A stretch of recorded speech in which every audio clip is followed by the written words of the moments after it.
E vida de teatro, uma hora ela encerra, as cortinas fecham e a gente fica de frente com a vida real. Às vezes a gente faz como aquelas crianças bem pequenininhas que quando estão com vergonha, elas fecham os olhinhos assim, né? Põem a mãozinha. Porque elas partem do princípio de que se elas não estão vendo, elas também não estão sendo vistas.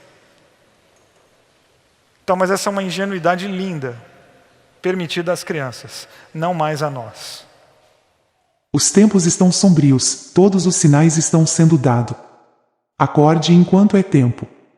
Jesus está voltando. Volte para ele antes. O mundo nos engana, mas a verdade é uma só, desde o mundo nada se leva. Não se deixe mais ser enganado pelos emissários de Satanás. Nosso propósito aqui neste canal é te convidar, todos os dias, para essa reflexão. Reflexão do dia. Mas aquele que beber da água que eu lhe der nunca terá sede, porque a água que eu lhe der se fará nele uma fonte de água a jorrar para a vida eterna. João 4:14. Glórias ao único Rei, Jesus.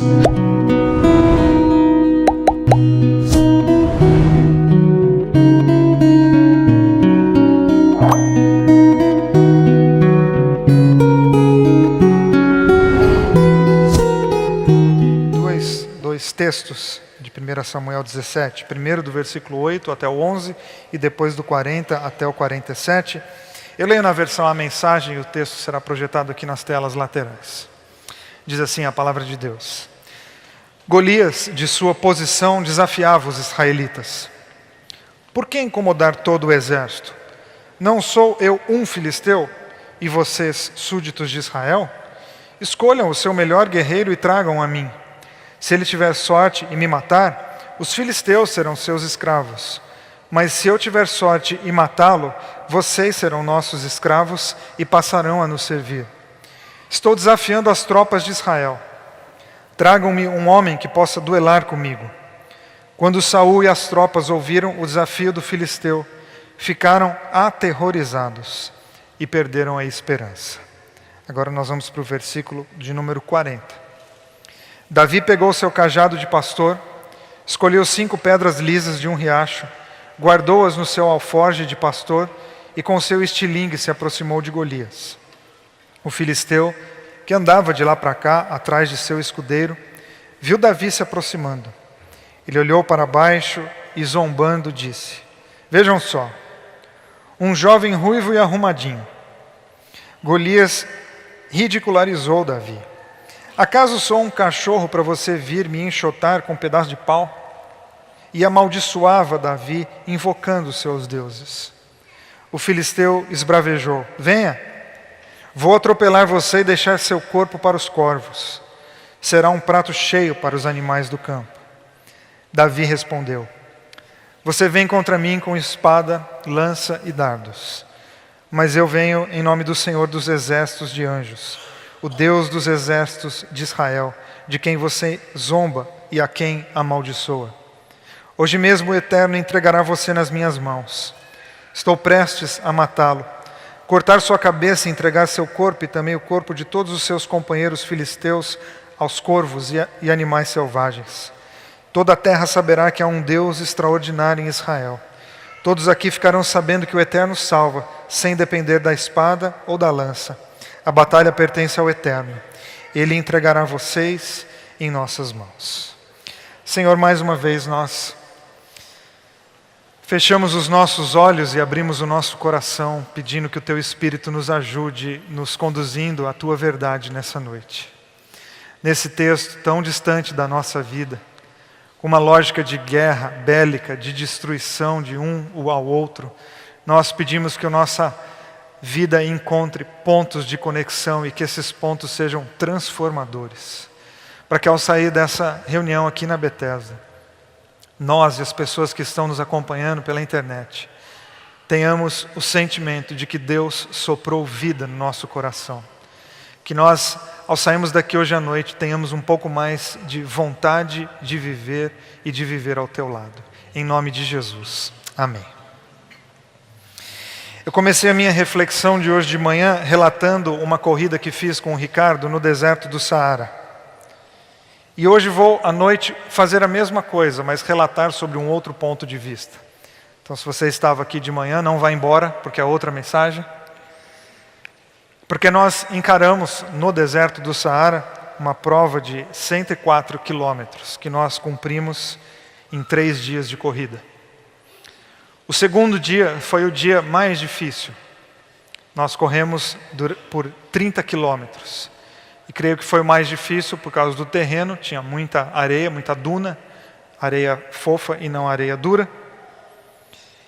E eu nem sei dizer, mas foi nos falado que aquele dia nós corremos com 52 graus. Eu cheguei no acampamento, na chegada tem um acampamento, absolutamente exausto. Foi o dia, seguramente, que eu tive a maior exaustão física de toda a minha vida.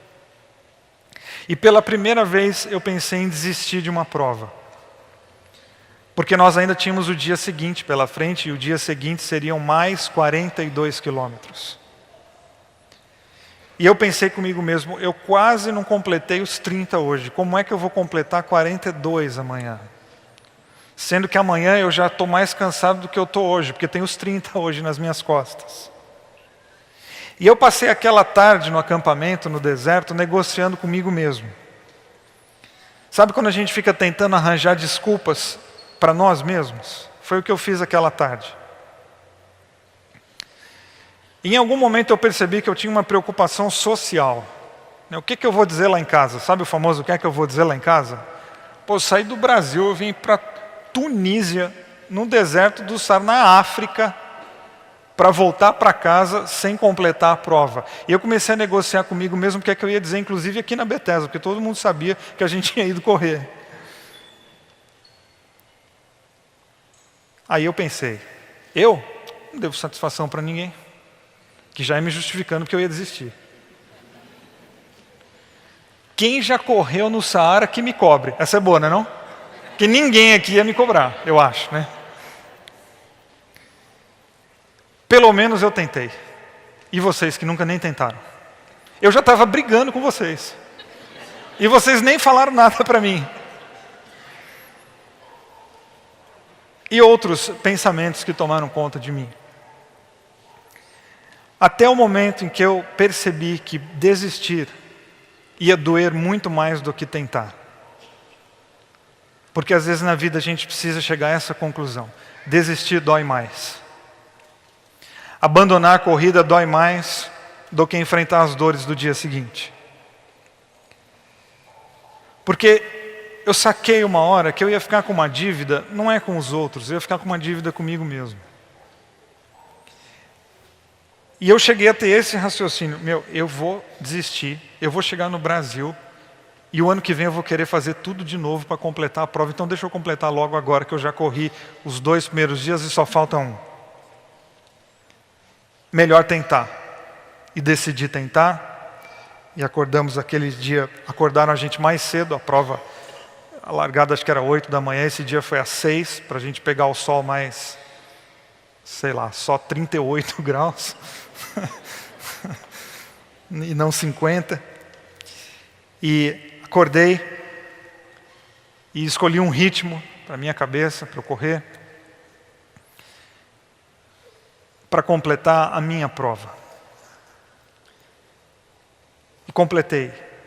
Terminei os 42 quilômetros daquele dia, colocaram uma medalha no peito, uma caneca de chopp na mão.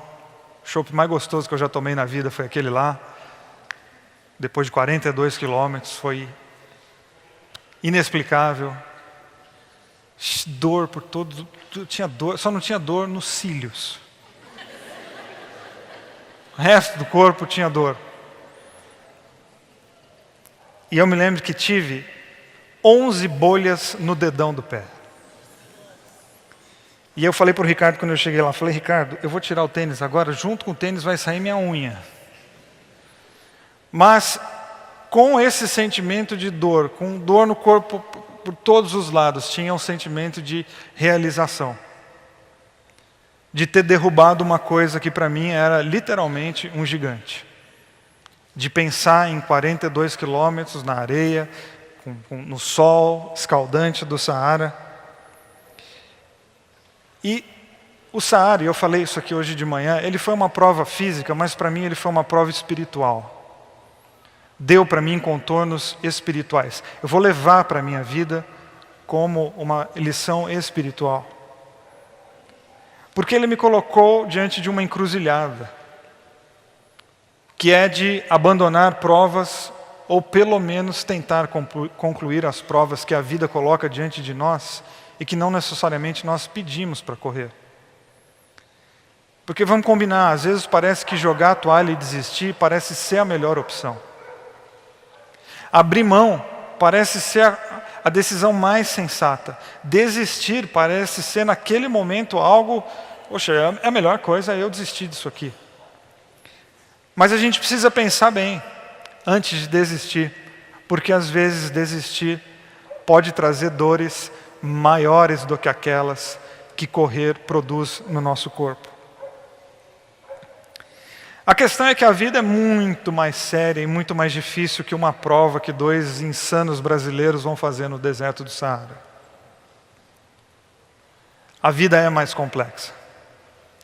E ela nos coloca mais vezes diante de muitas encruzilhadas, de decisões. E eu sei que falas como essa às vezes roubam até a tua atenção, porque eu falo de encruzilhadas e decisões e algumas pessoas já pulam para a semana, porque você tem encruzilhadas, decisões e dificuldades pela frente. Mas eu acredito mesmo que Davi pode nos ajudar a responder o que é que nós fazemos quando a gente tem uma prova muito difícil no dia seguinte, tendo em vista que no dia de hoje nós já estamos absolutamente exaustos, sem forças para dar o próximo passo. Esse frágil Davi, nós não estamos nesse momento diante do rei Davi, o maior de todos, sábio, estrategista. Nós estamos diante de um jovem, frágil, sem estrutura, mas que eu acredito pode nos ajudar a darmos um rumo diferente para a nossa vida. Acredito que Davi pode soprar algo de Deus hoje no nosso coração. Primeira coisa que eu quero guardar com você e pontuar essa noite é sugerir que você, nos dramas, nas encruzilhadas da vida, nas lutas do viver, é que você invista suas forças em mudanças e não em desculpas. Eu acredito que todo ser humano tem um tanque de combustível emocional para viver. Todos nós aqui temos um tanque de combustível emocional. Com esse tanque nós vivemos. Com esse tanque nós respondemos às perguntas que são feitas a nós, porque algumas perguntas demandam uma energia emocional difícil. Com esse tanque nós amamos, com esse tanque nós tomamos decisões, com esse tanque nós trabalhamos, com esse tanque nós casamos. E é um tanque de combustível, que tal qual o tanque do carro, ele vai acabando. Ele tem seu fim. E aí nós temos diversas atitudes, ações, para dar uma animada, encher um pouco esse tanque. Acredito, ou espero que a nossa comunidade seja uma das ações da nossa comunidade, que ela seja encher um pouco esse tanque. Só que existem diversas maneiras de nós gastarmos o tanque de gasolina de um carro. Você pode encher o tanque de gasolina do teu carro amanhã de manhã, encontrar alguma rotatória aqui e ficar dando volta. O dia inteiro. No final do dia, acabou o tanque. Você escolheu gastar a gasolina do teu carro dando volta em uma praça. Vendo a mesma coisa, se deparando com a mesma paisagem, encontrando as mesmas cenas, e uma hora a gasolina do teu carro acaba. Mas você pode encher o tanque de gasolina do teu carro e ir para a praia. Vai até o Guarujá aqui, coloca o pé na areia, sensação boa de tirar o sapato, coloca o pé na areia. Come um espetinho de camarão, tira uma foto do mar, assiste o pôr do sol e volta para São Paulo.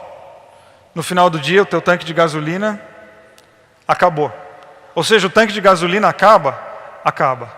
A questão é como é que você quer gastar a sua. A questão é como é que você vai investir a gasolina emocional que você tem dentro de você. De uma maneira, no final do dia, o que é que você tem? Mesmice, monotonia, mais do mesmo, atualização do nada. No outro você tem o trabalho de sair daqui até outra cidade, mas você volta com uma experiência, com novas fotografias no celular, com um gosto diferente na boca e a sensação de que você viveu um dia diferente daquele que você viveria normalmente. Talvez o exemplo que eu esteja dando seja um pouco pobre, mas eu espero que ele te ajude a você pensar o seguinte: você está gastando as suas energias espirituais, emocionais, psíquicas, com mesmice, insistindo na mesma coisa, ou você tem tido coragem de experimentar outros caminhos, diferente do caminho da maioria? Porque o povo de Israel, ele está preso numa rotatória. O carro deles não sai do lugar. Eles ficam o dia inteiro vendo a mesma coisa, as mesmas frases, cansativas, enjoadas, viciados em falar da vida e sem fazer nada para que ela seja diferente. Ninguém tem coragem de entrar no carro e virar a direção para outro lado e falar: por favor, vamos para outro lado. São pessoas que viraram telespectadores de um filme que eles deveriam ser protagonistas. E a gente precisa tomar muito cuidado com isso, de não nos tornarmos telespectadores de filmes que nós deveríamos ser os protagonistas. É a coragem de assumir: peraí, ok, eu vivo coletivamente, eu vivo em comunidade, mas existem dimensões da minha vida que dizem respeito só a mim, e eu vou tomar uma decisão diferente, mesmo que seja um rompimento talvez familiar, um rompimento com lógicas familiares, com lógicas relacionais de amizade.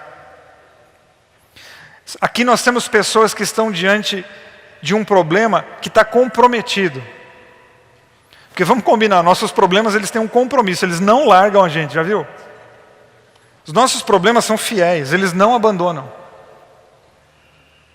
E Davi está nesse meio aqui. Davi é um jovem pastor de ovelhas que está aqui, diante de um povo dominado, diante de pessoas que não conseguem sair da rotatória da vida, sem ver novas possibilidades, se amedrontando diante de um gigantesco problema, metaforizado através de um gigante humano chamado Golias.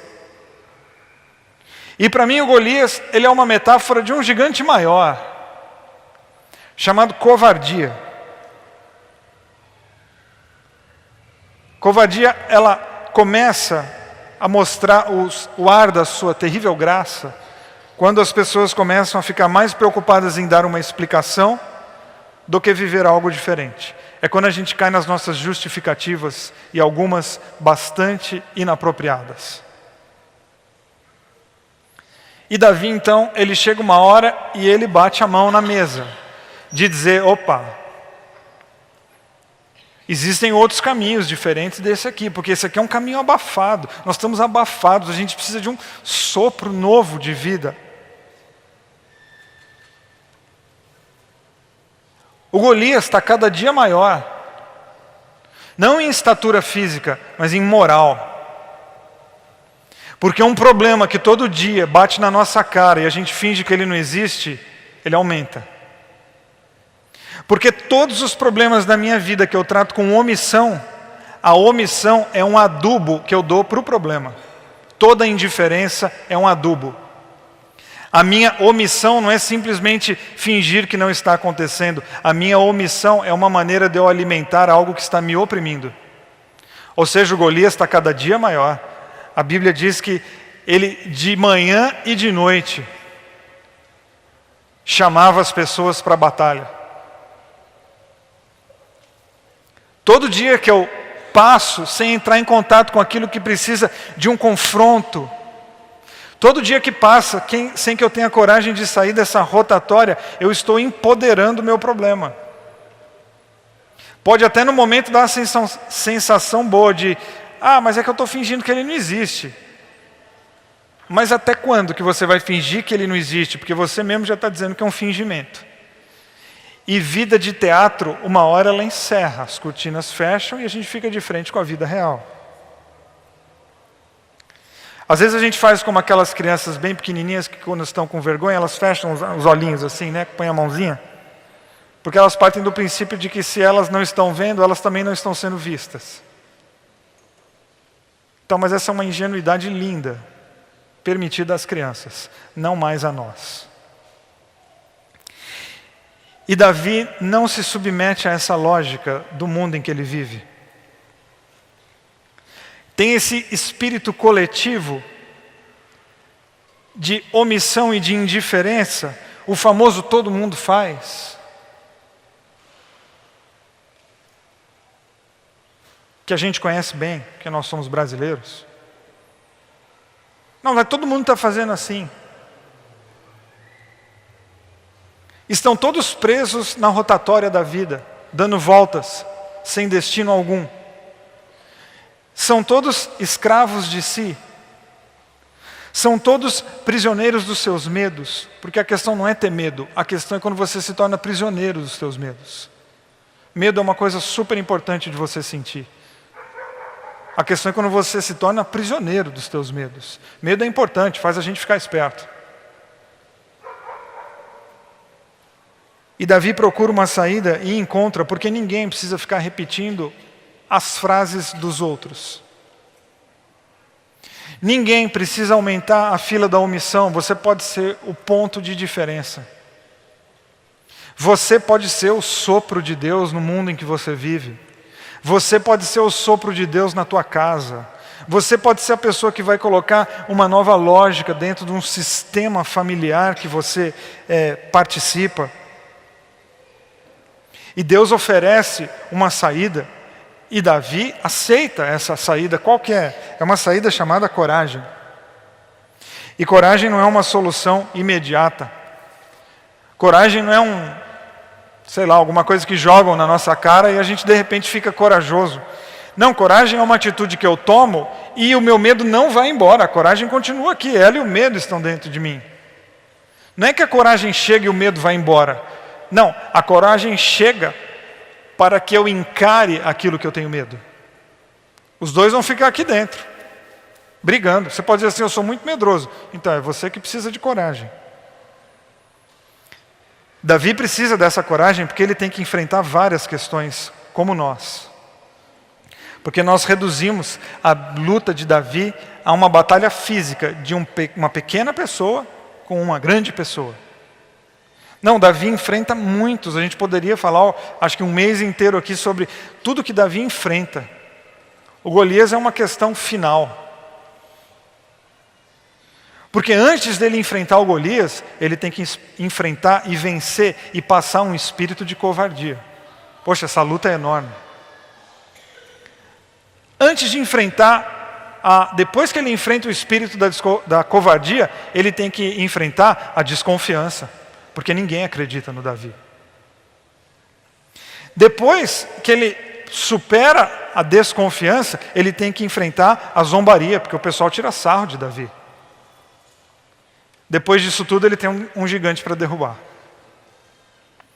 Mas tem uma sucessão de coisas que Davi precisa fazer até ele chegar no Golias. Ou seja, as vitórias de Davi são muitas.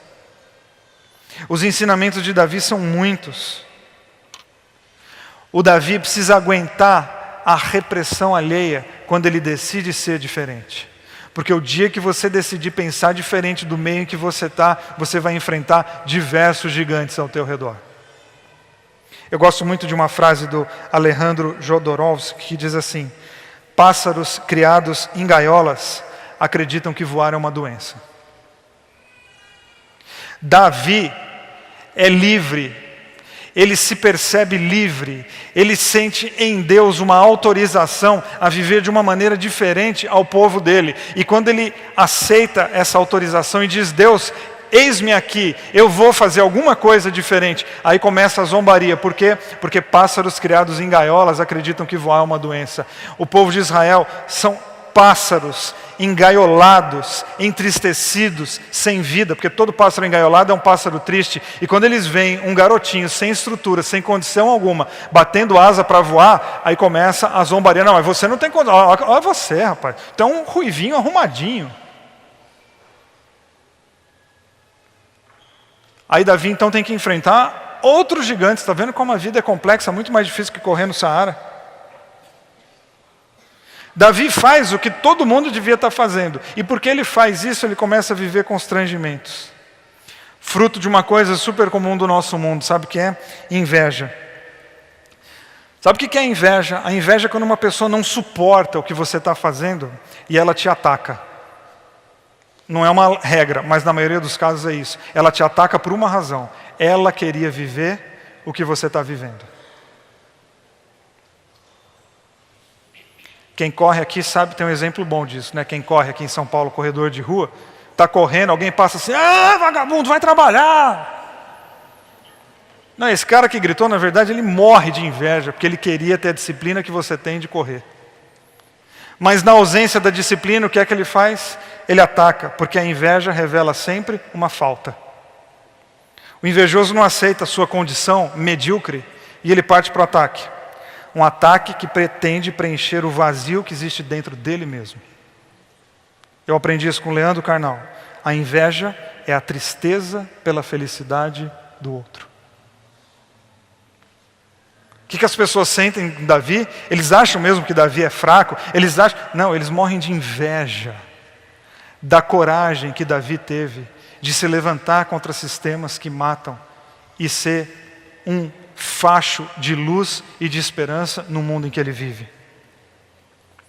As pessoas estão com inveja de Davi, sabe por quê? Porque Davi está feliz. Davi está feliz. E não é a felicidade plástica de quem vive rindo. Davi está feliz sob a perspectiva bíblica. Felicidade na Bíblia não é viver rindo. Felicidade na Bíblia é você ter uma razão para acordar. Felicidade na Bíblia é quando você tem uma razão para viver. O Golias é um grande problema para muitas pessoas. Para Davi, sabe o que é? A razão da minha vida. Eu tenho por que viver, eu tenho por que lutar, eu tenho por que levantar de manhã, eu não estou perdido sem rumo, eu tenho algo para fazer. Ou seja, essa alegria, esse sentido de vida que Davi encontrou em uma luta, fez com que as pessoas ficassem muito chateadas com isso. É mais ou menos como falar assim, ô Davi, para com essa postura, porque você, ao decidir lutar, está expondo a nossa covardia. Davi, você precisa parar com isso. Davi, essa tua grandeza de alma está deixando com que nós, os medíocres, fiquemos assim expostos. Para, que está chato. E o que o Davi faz? O Davi toca a vida num caminho de felicidade, que ele encontrou uma razão para viver.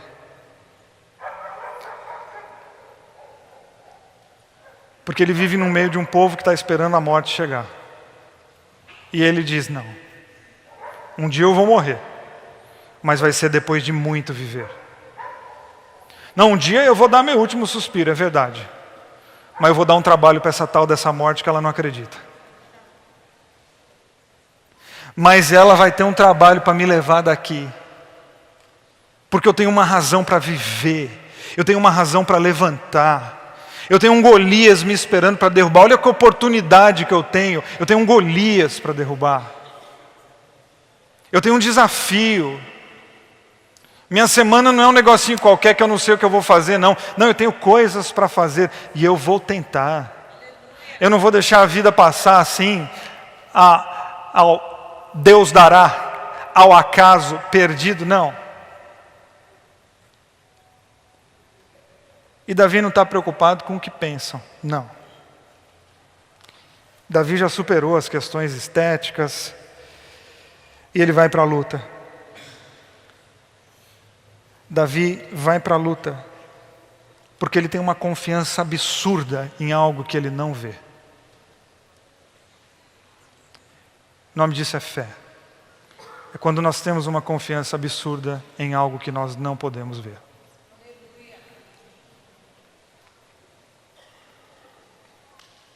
Sabe o que é legal? É que Davi sentiu o sopro de Deus através da zombaria dos medíocres.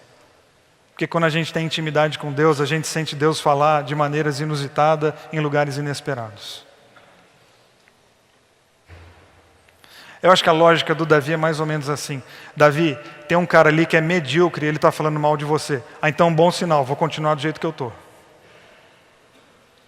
Porque quando uma pessoa covarde fala mal de mim, eu tenho que dizer assim, ótimo então, esse é o caminho, vou continuar aqui. Porque se o covarde está falando mal, é porque eu estou no caminho oposto da covardia. Se o medíocre está me atacando, é porque eu estou num caminho de virtude. Então vamos continuar. Davi inverte a lógica. Ao invés de ficar se entregando, ao invés de se deitar diante daquilo que falavam para ele, ele falou assim, não, tem um cara omisso com a vida, criticando a minha postura, que ótimo sinal, então é para eu continuar lutando mesmo, porque vindo de um pilantra desse, eu estou no caminho certo. Porque vindo de um covarde como esse aqui, nossa, eu só posso entender que é Deus dizendo, esse é o caminho, andai por ele.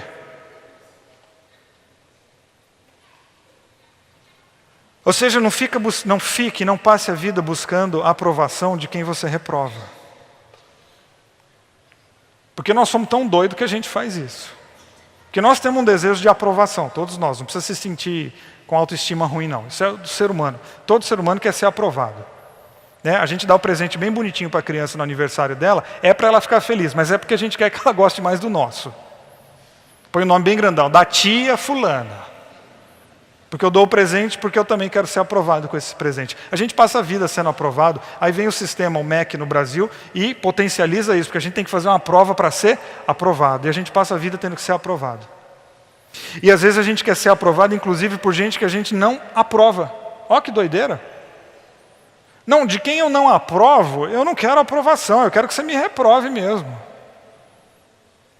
Porque o pessoal que está falando mal do Davi é o pessoal que está de braços cruzados esperando a morte chegar.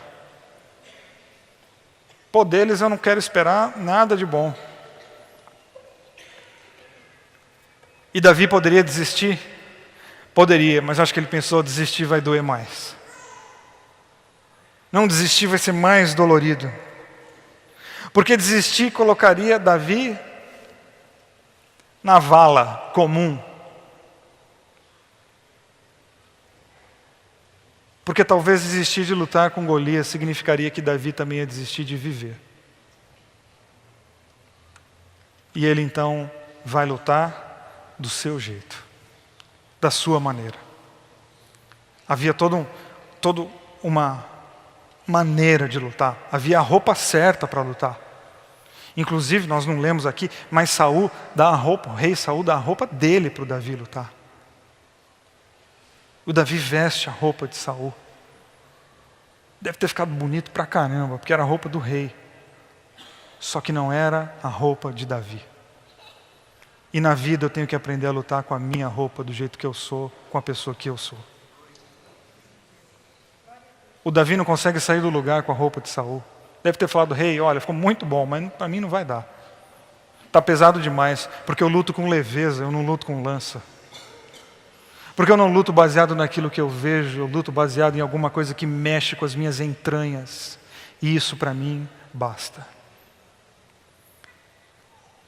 E Davi então olha para Golias e diz algo que eu queria que você guardasse, como um dos sentidos que você pode dar para a tua vida.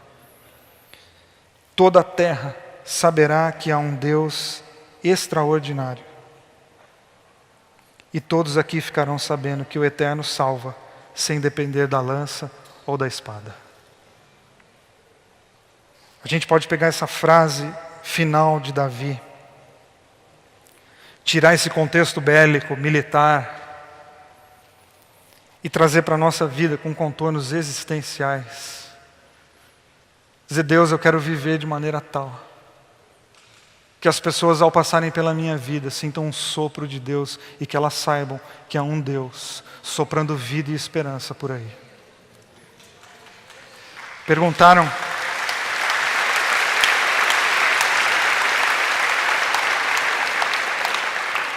Foi a Madre Teresa de Calcutá que disse isso. Ela falou, sabe o que eu quero? Eu quero que as pessoas que passarem pela minha existência que as pessoas que passarem por dentro do meu horizonte de influência, ao passarem, elas saiam com mais alegria, com mais esperança e com mais vontade de viver. É verdade, nós vira e mexe precisamos de um sopro de Deus para nos animar. Mas nós precisamos lembrar que quando eu tento lutar, quando eu tento fazer alguma coisa diferente da minha vida, não é que eu tenho o sopro de Deus, eu sou o sopro de Deus. Não é só que eu tenho esperança, é que eu sou esperança. E por que é que eu tenho que ser esperança? Sabe por quê? É uma inversão que eu aprendi esses dias e eu vou espalhar ela. É porque o mundo não é algo que eu herdei dos meus pais. O mundo é algo que eu peguei emprestado dos meus filhos. Porque quando eu digo que o mundo é algo que eu herdei dos meus pais, eu estou jogando alguma coisa de culpa no colo dos meus pais. E também nossos pais deram essa vida aqui, olha como ela está. Não, o mundo não é algo, a vida não é algo que eu herdei dos meus pais. Essa vida aqui é algo que eu estou pegando emprestado dos meus filhos. Porque uma hora eu vou morrer. E eles vão continuar vivendo. E que a minha vida seja um sopro de Deus na vida da próxima geração. Para a próxima geração poder dizer, olha, passou uma mulher por aqui. E a vida dela foi tão linda, que através dela eu sei que existe um Deus que não precisa de nada para salvar. Isso pode ser a nossa verdade de vida. Isso pode ser a nossa realidade. Só que nós temos provas, nós temos desafios, nós temos 42 quilômetros, nós temos um gigante de 3 metros de altura. Use a metáfora que você quiser. E diante desses desafios fica a pergunta, será que eu desisto? Será que eu paro agora? Parar é uma opção, eu não posso dizer que não é. É uma opção. Mas eu aprendi que é a opção que dói mais. A outra opção traz dores, mas ela também traz sentido de vida, traz vontade para viver, traz uma razão para a gente acordar amanhã. Meus amigos e irmãos, as coisas mundanas, às vezes, nos faz sentir que estamos vivendo um mundo de felicidades. Não nos deixam enxergar a realidade e ainda nos mantém na escuridão. É preciso que alguém nos chame a atenção dessas coisas, que nos faça acordar para a verdadeira vida, vida essa, com Jesus. O momento de despertar é agora. Pare agora e pense nisso.